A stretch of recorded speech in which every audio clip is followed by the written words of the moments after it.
मानो हमने माता का विश्वास ही खो दिया है।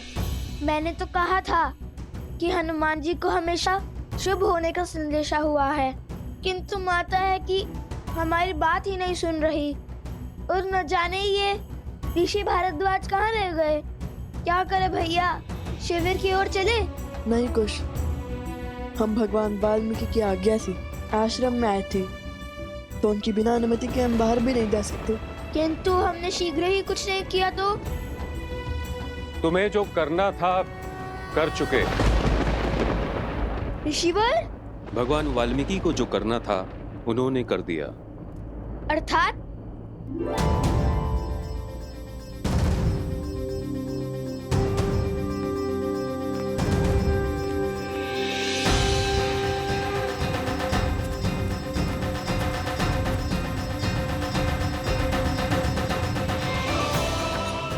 माता देखिए, ऋषि भरद्वाज आ गए। माता, उन्होंने कहा सब ठीक है। और माता, गुरुवर ने कहा है अश्वमेध यज्ञ का अश्व श्री राम को सौंप दे। माता, हमने अपनी हट छोड़ दी। माता, माता,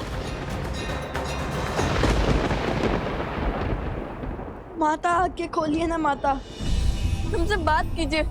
जो भूल हमसे अज्ञात वर्ष हुई है उसे क्षमा कर दीजिए माता। माता, हमसे बात कीजिए, हमको तब तोड़िए ना माता। माता,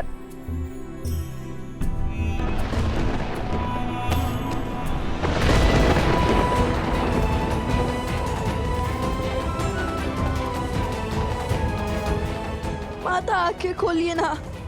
माता अपनी आंखें खोलिए ना माता। क्यों अपने पुत्रों की बात सुनकर भी आप अनसुना कर रही हैं? आपके रोष के साथ कैसे जी पाएंगे हम माता? तुमसे केवल इतना ही कह सकता हूं कि जो वचन तुमने मुझे दिया था उसे निभाओ। जब तक इस सत्य को मैं स्वयं रघुकुल के समक्ष और अयोध्या वासियों के समक्ष न ले आऊं, तब तक तुम किसी से नहीं कहोगे कि लव और कुश रघुकुल के ही वंशज है। ठीक है भगवान वाल्मीकि, आपकी इच्छा के पीछे अवश्य ही कोई बहुत महत्वपूर्ण साध छिपा होगा। आप निश्चिंत रहें, ये राम भक्त हनुमान अपना वचन अवश्य निभाएगा।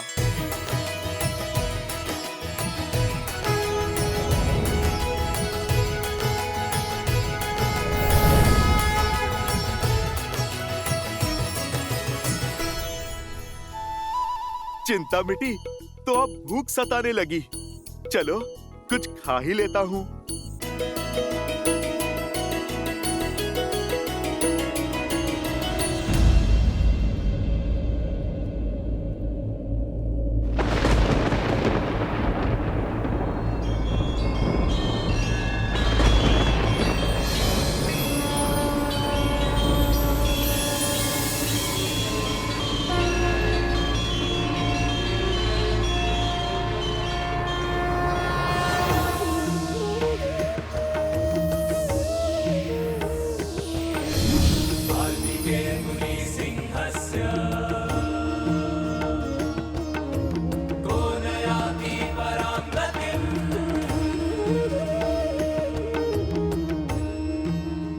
आंखें खोलो सीता।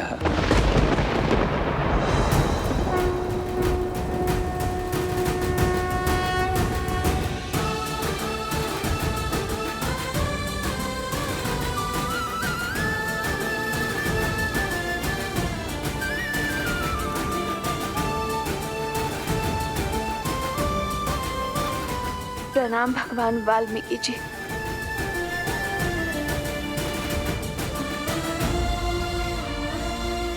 प्रभु, मुझे इस असत्य के अंधकार से सत्य के प्रकाश में लाइए। मेरे पुत्रों ने मुझसे पग पग पर असत्य कहा है और आज भी कह रहे हैं कि सब कुछ ठीक हो गया, किंतु अब मुझे उनकी बातों पर विश्वास नहीं होता। अब आप ही मुझे सत्य बताइए प्रभु। तुम्हारे पुत्र सत्य कहते हैं सीता। सभी स्वस्थ हैं। महाराज राम अपना अश्वमेध यज्ञ पूर्ण करने के लिए कल अश्व लेकर चले जाएंगे।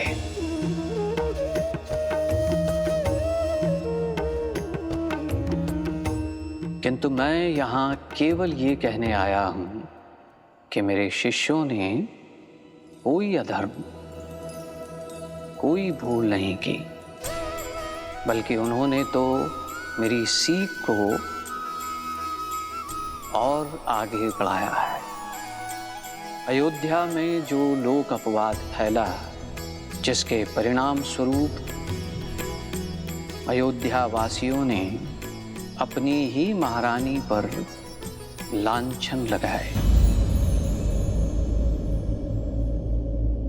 और जिनके सत्य होने का कोई प्रमाण नहीं मिला। मैं मर्यादा पुरुषोत्तम राम नहीं हूं। मैं ऐसी स्त्री को नहीं अपनाऊंगा जो किसी अन्य पुरुष के साथ रहकर आई हो।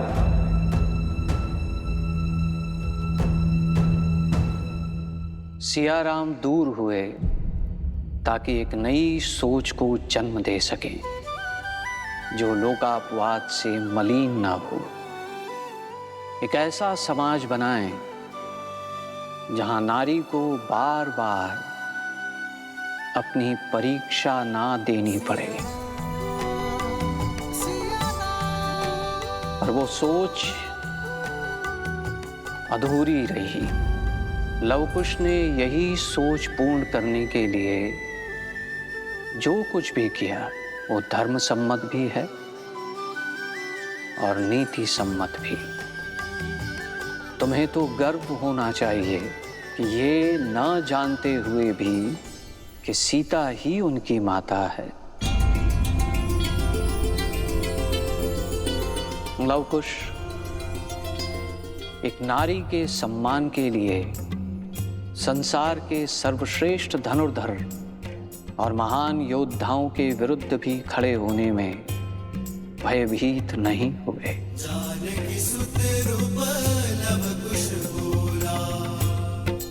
सीता, तुम्हारा वनवास अब अंत तक पहुंचने को है। जिस प्रकार हर घटना के पीछे एक कारण होता है, उसी प्रकार ये युद्ध भी वही मार्ग है जो तुम्हारे अधिकारों को एक नई पहचान देगा। भगवान, क्या हम अपने पिता से मिल सकते हैं? शीघ्र, किंतु इस समय सबसे अधिक तुम्हारी आवश्यकता तुम्हारी माता को है लवकुश। क्योंकि अब तक तुम जो युद्ध लड़ रहे थे वो महारानी सीता के लिए था, परंतु अब तुम्हें अपनी माता के अधिकार के लिए लड़ाई लड़नी होगी। और केवल अपनी शक्ति का प्रदर्शन करके तुम ये युद्ध नहीं जीत सकते, क्योंकि ये युद्ध है लोकापवाद के विरुद्ध, असुरी सोच के विरुद्ध जो अयोध्या वासियों के मन में घर कर चुकी है। और बुरी सोच को केवल शुभ सोच ही उचित कर सकती है। तुम दोनों को अयोध्या वासियों की नारी को लेकर जो हीन सोच है, जो नारी को एक समान अधिकार नहीं देती है, उनके मन में नारी के लिए सम्मान जगाना होगा। इस युद्ध में विजय शक्ति से नहीं बल्कि बुद्धि से होगी, ताकि अयोध्यावासी लोक अपवाद से उबरकर सीता से क्षमा मांग सके। सीता ही नहीं बल्कि पूरी नारी जाति का सम्मान करना सीख सके। और जब ये कार्य पूर्ण होगा तब होगी रामायण संपूर्ण। स्मरण रहे, ये दायित्व बहुत बड़ा है है लवकुश।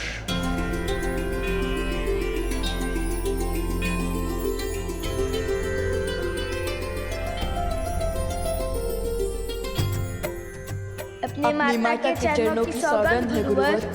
अब रामायण को संपूर्ण करने के लिए हम अयोध्या वासियों की सोच बदलेंगे। अपनी माता पर लगे हर लांछन को धोएंगे। हम रामायण संपूर्ण करेंगे।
क्रोध में न जाने मैंने क्या क्या कह दिया,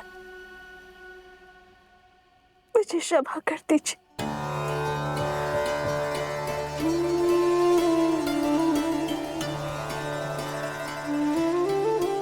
ऋषिवर, आपके मौन का कारण समझ गई हूं मैं, मुझे क्षमा कर दीजिए। देवी, अंत भला तो सब भला। देवी सीता और लवकुश का सत्य आश्रम तक ही सीमित रहे। ये बात आश्रम से बाहर ना जाने पाए।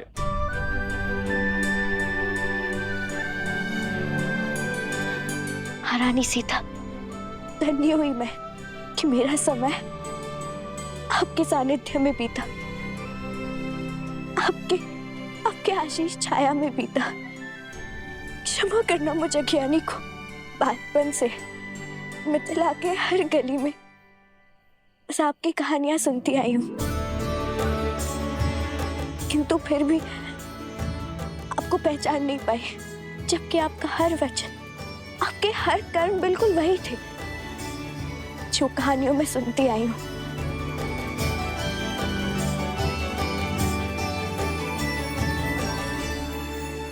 अरे, जब हम नहीं पहचान पाए तब आप कैसे पहचानती? हमारी माता जो ठान लेती है वो करके ही दिखाती है, बिल्कुल हमारी भांति, है ना माता?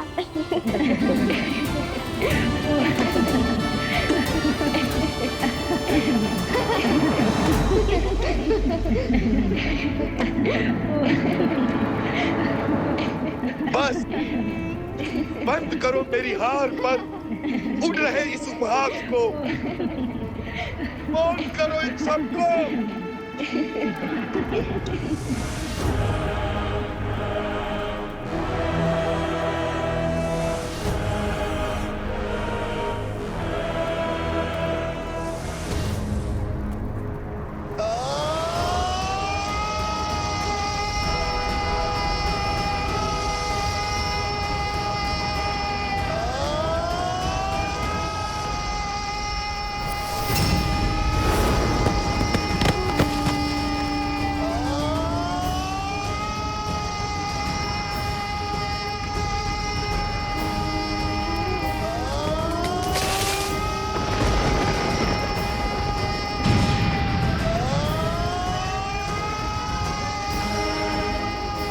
रोकिए इन्हें, इनका क्रोध हर सीमा पार कर रहा है।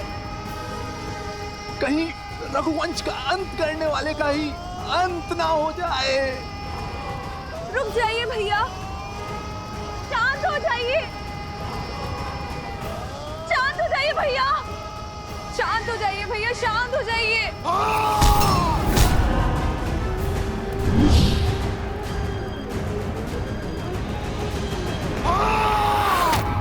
हो गया, मैं हार गया, हार गया।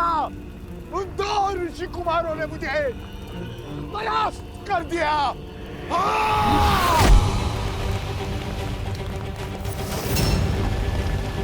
हाँ!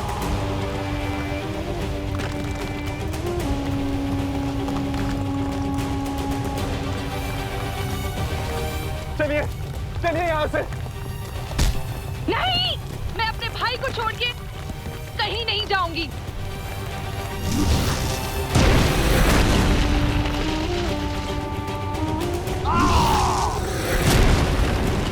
शांत हो जाइए भैया। क्यों? ताकि अपना उपवास बना सकूं। हंसो, तुम भी हंसो मेरी हार पर। और आप अश्वमेध यज्ञ को पूर्ण करने के लिए कल अश्व ले जाएगा, महान बन जाएगा, बिना जीते विजेता बनेगा। और मैं यार को अपनी हार का उत्सव देखने अपने वंशजों को क्या मुख दिखलाऊंगा मैं। क्रोध और अहंकार में दशानन रावण ने अपना अंत कर दिया था भैया। और अब यदि हमने ये युद्ध बुद्धि से नहीं लड़ा तो हम भी हार जाएंगे भैया। रुक जाइए, अपने आप को विचलित करना बंद कर दीजिए भैया। अब लड़ने को बचा क्या है शूर्पणखा? बोला, भारतवर्ष पर राज करने वाला है, सीता की प्रतिज्ञा का अंत होने वाला है। लवकुश अयोध्या की प्रजा की सोच बदलने चले। मैं कुछ नहीं कर पाया, हार गया मैं। हार तब होती है जब व्यक्ति प्रयास करना बंद कर देता है भैया। मार्ग अभी बाकी है, अश्वमेध यज्ञ अभी पूर्ण नहीं हुआ है भैया। और लवकुश अभी तक अयोध्या नहीं पहुंचे हैं भैया। सोचिए भैया, यदि लवकुश अयोध्या पहुंचे ही ना तो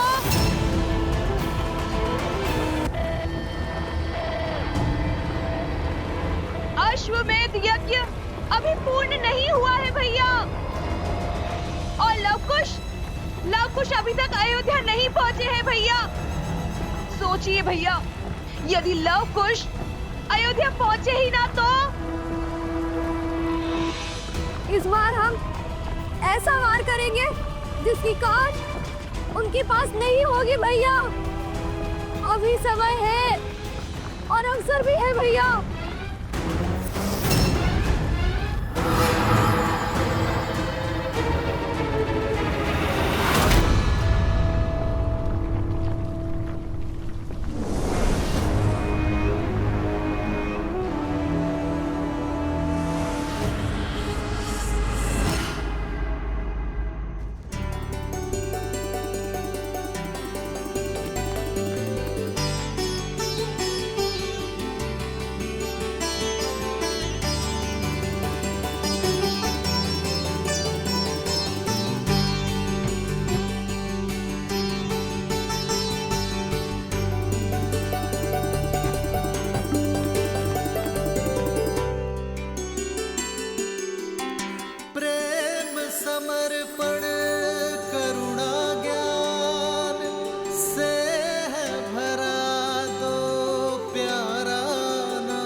भैया, मैं अभी आया।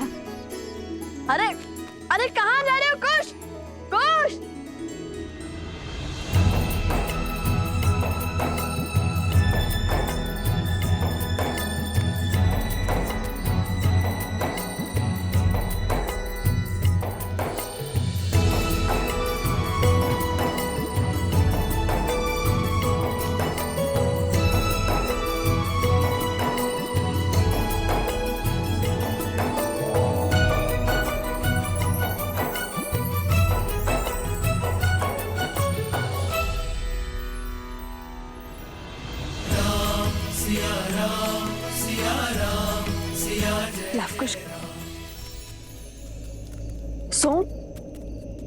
कुश कहाँ है?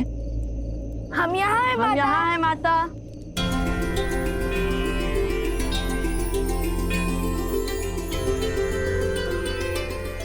तुम्हें तो गर्व होना चाहिए कि ये न जानते हुए भी कि सीता ही उनकी माता है। लवकुश, एक नारी के सम्मान के लिए महान योद्धाओं के विरुद्ध भी खड़े होने में भयभीत नहीं हुए।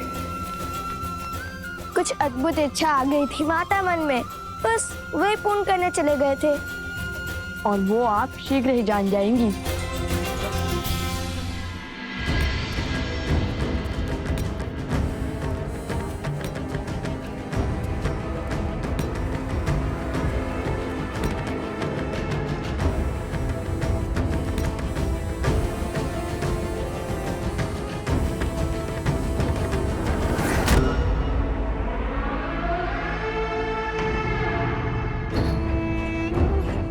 शीघ्र ही लवकुश अयोध्या की ओर प्रस्थान करने वाले हैं, किंतु प्रश्न ये है,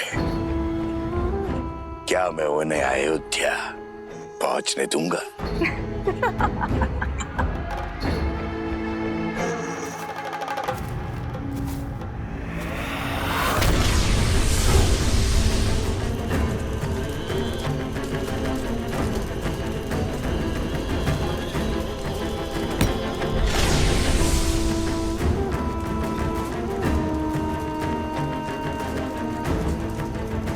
उनके सिर पर जीत का भ्रम चढ़ा है, नहीं जानते शीघ्र ही उनके आनंद पर सहस्त्रमुख रावण का ग्राण लगने वाला है।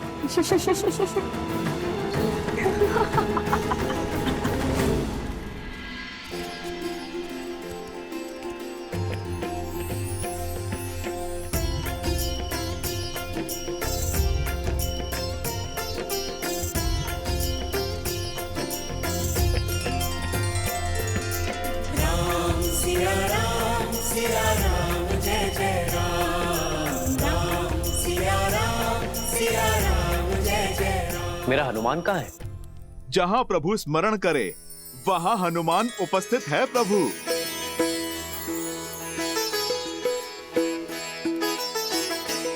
आओ हनुमान, तुम्हारी ही प्रतीक्षा थी। बैठो। प्रभु, मैं तो अभी क्या? अभी भोजन का स्मरण किया था और आप देखिए अब मिल गया।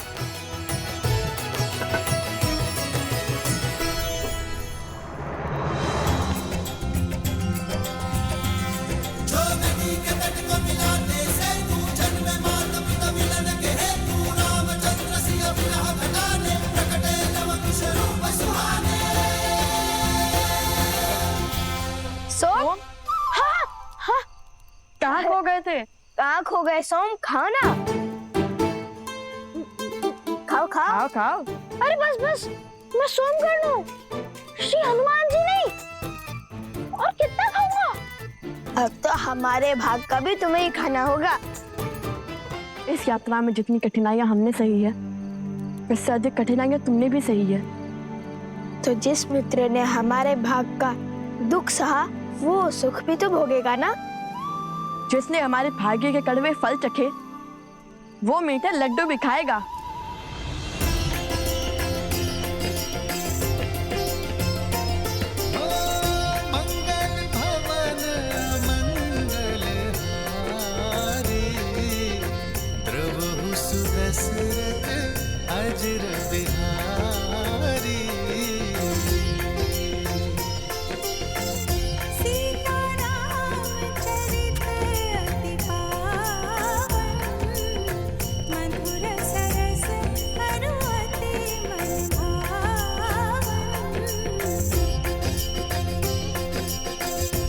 आज फिर माता सीता के हाथों के भोज का स्मरण हुआ है।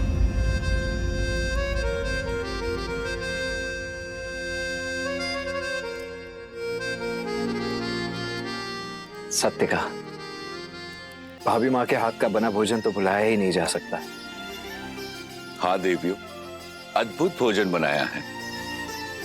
धन्यवाद।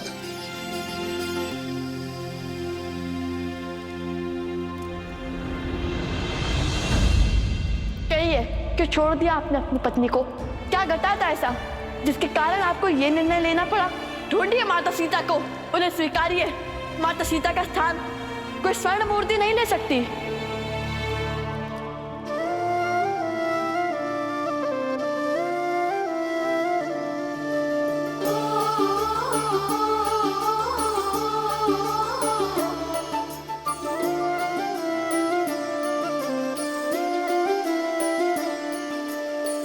जन्म जन्म का है ये संगम, राम रतन सीता वैभव धन। एक है पौरुष एक समर्पण, एक है रूप तो दूजा दर्पण। राम है लोचन सीता दृष्टि, राम है बादल सीता वृष्टि। राम सिया राम सिया राम सिया राम, राम सिया राम सिया राम, राम सिया राम सिया राम सिया राम, राम सिया राम सिया राम।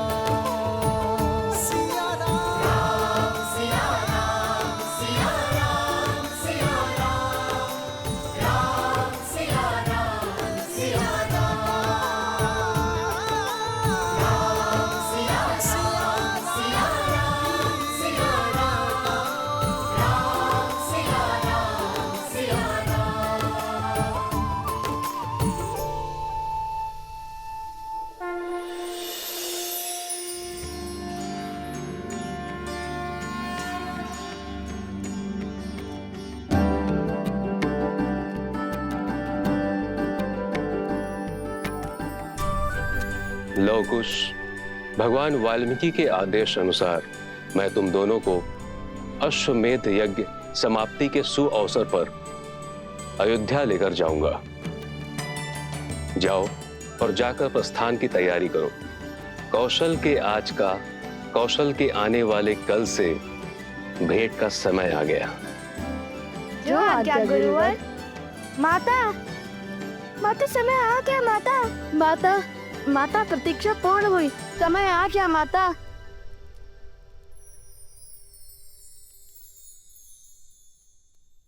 माता माता माता माता माता समय आ गया माता।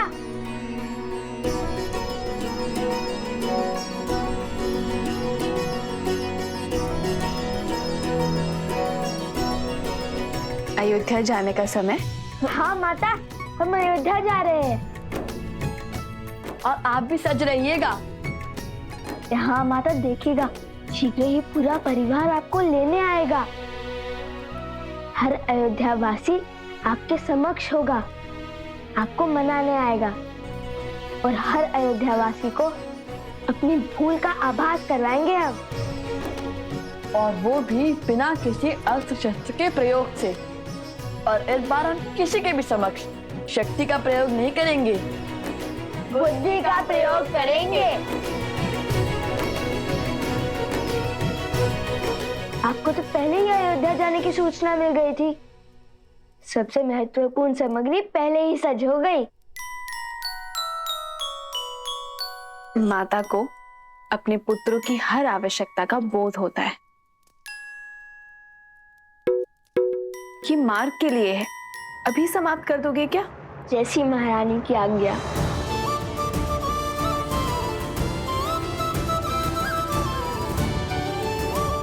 और हाँ, स्मरण रहे, इस बार धर्म के मार्ग में कोई त्रुटि नहीं। जी माता। जी माता। हाँ, तो आप सबको यहाँ इसलिए बुलाया है क्योंकि राजकुमार,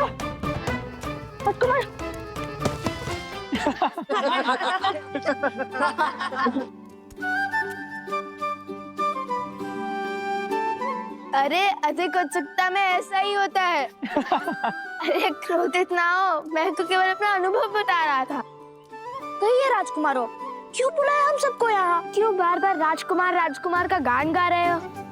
हम तो केवल साधारण से 2 ऋषि कुमार हैं और तुम्हारे मित्र हैं। तो जैसे पहले बुलाते थे वैसे ही बुलाओ।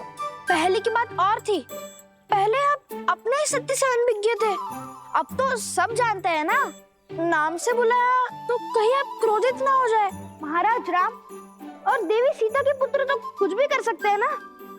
सिया राम के पुत्र होने के जितने लाभ है उससे कहीं अधिक उत्तरदायित्व भी है। सिया राम के नाम की रक्षा का उत्तरदायित्व, इसलिए हमें अधिक सावधान रहना होगा। तो जब हम यहाँ नहीं होंगे तब आप सबको एक तैयारी करनी होगी। तैयारी? कैसी तैयारी लवकुश? रामायण के मंचन की तैयारी। हम एक बार पुनः अयोध्या जाकर रामायण का मंचन करेंगे, किंतु इस बार इस रामायण का आधार भिन्न होगा, उसका सुर भिन्न होगा। अर्थात? ध्यान से सुनो।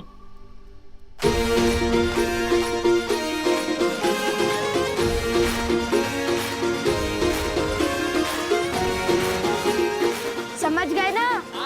समझ गए। थोड़ा धीरे बोलो, किसी को कुछ पता नहीं चलना चाहिए। ये अयोध्या वासियों के लिए अचरज भरी बात होगी। जय श्री राम। जय श्री राम।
आयुष्मान भव शत्रुघ्न।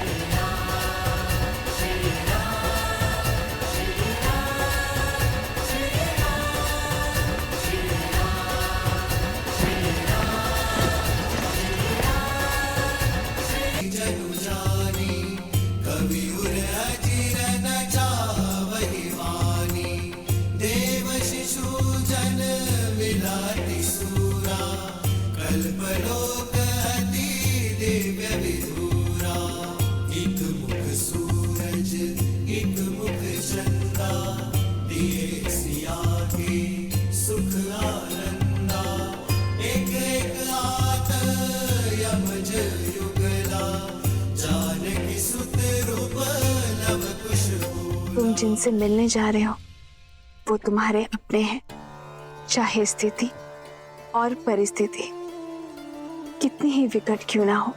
भावनाओं में बहकर अपनी गुरु की बात मत काटना और गुरुवर की आज्ञा के बिना अपना सत्य किसी से ना कहना, क्योंकि यदि भगवान वाल्मीकि ने इस सत्य को छुपाया है तो इसके पीछे अवश्य ही कोई कारण होगा। उनकी मंशा सदा भावनाओं को समाज और समझ के अनुसार ढालने की होती है। जैसी आपकी आज्ञा माता। आपको तैयारी करनी है माता अयोध्या जाने की। चले? जी गुरुवर। राम सिया राम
क्या हुआ?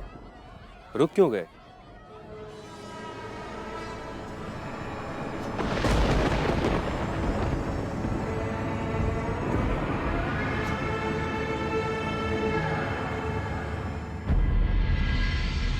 सुना गुरुवर, कोई रो रहा है।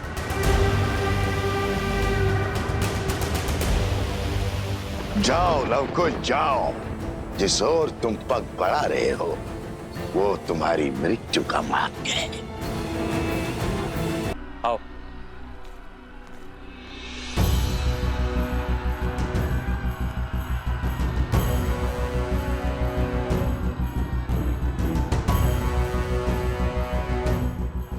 लगता है बहुत से लोग एक साथ रो रहे हैं, शोक मना रहे हैं। जाओ लवकुश जाओ, जिस ओर तुम पग बढ़ा रहे हो वो तुम्हारी मृत्यु का मार्ग है। जितना आगे बढ़ोगे उतना ही अपनी मृत्यु के समीप जाते जाओगे। इस बार जो मैंने जाल बिछाया है उससे तुम निकल नहीं पाओगे। आज इनका धर्म, इनका न्याय और इनकी अच्छाई ही इनके अंत का कारण बनेगी भैया। जाओ बानासुर, जाओ और मृत्यु का तांडव आरंभ करो।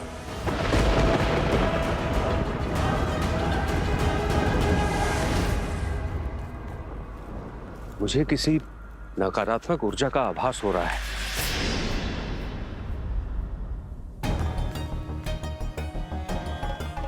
ऋषिवर शीघ्र आइए।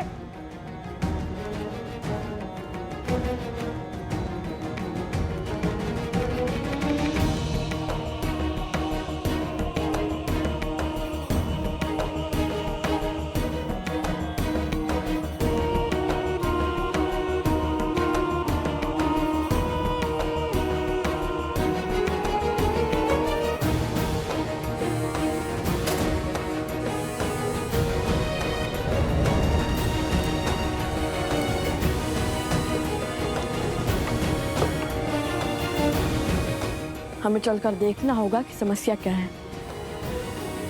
अंकुश, हर बार की भांति इस बार भी हम हर समस्या का हल खोज लेंगे। समस्या को मात देकर समय पर पहुंच जाएंगे हम।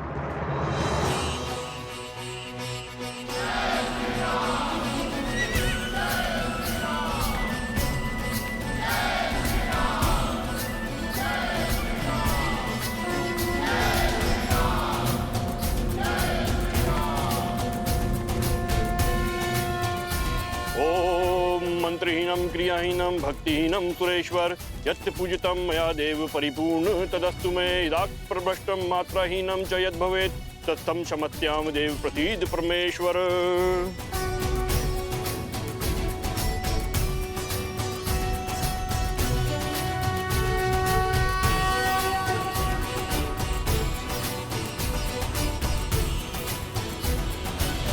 शत्रुघ्न का संदेश है।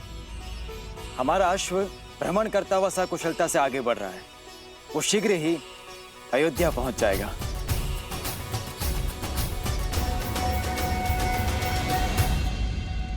यज्ञ की अंतिम आहुति के दिन पूरी नगरी को भोजन करवाया जाए, धर्म की जीत का उत्सव मनाया जाए। माताओं को भी गौतम ऋषि के आश्रम से घर आने का निमंत्रण दिया जाए।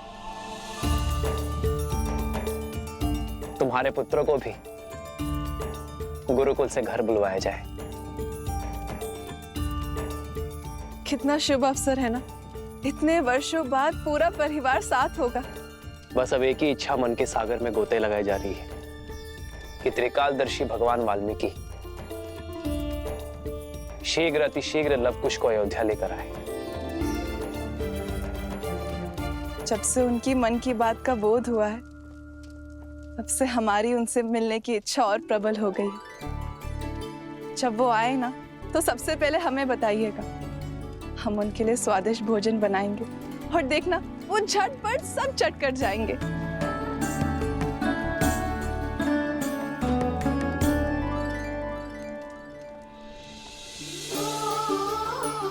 वर्षों बाद अयोध्या में आनंद का आगमन होने वाला है सीते। बस इन सब के मुख पर यूं ही हंसी बनी रहे कि कभी अनिष्ट का कोई भी आवरण उनके तेज को ना ढक सके।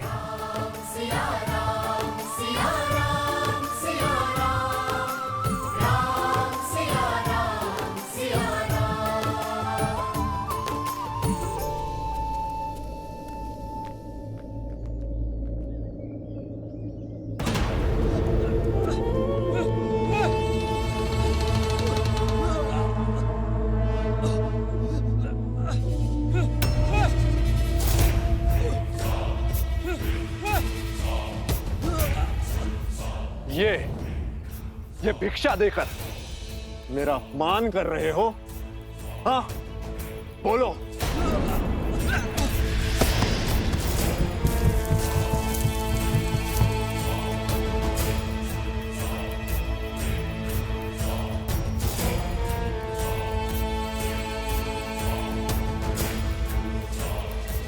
मैंने अपना जीवन दांव पे लगाकर तुम सबकी सहायता के लिए